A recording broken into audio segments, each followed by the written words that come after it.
Juste après cette cérémonie, au cabinet de travail du ministre des Mines, plusieurs acteurs du secteur ont échangé avec Hervé Patrick Opianga de la première expédition du fer de Belinga au projet Mabou-Mines.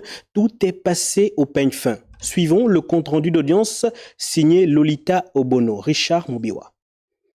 3 rencontres, 3 temps forts. D'abord, le ministre des Mines et le directeur général de Fortescue Mater se sont félicités de la réussite de la toute première production issue du projet de minerai de fer de Belinga, prête à l'expédition.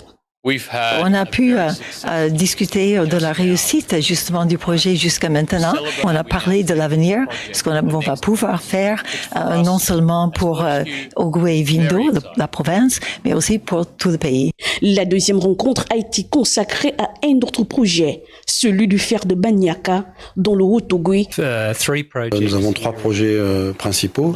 Un projet qui est dans le Haut-Ogooué, qui est donc le projet phare Banyaka, mine de fer, qui est un projet réellement abouti maintenant.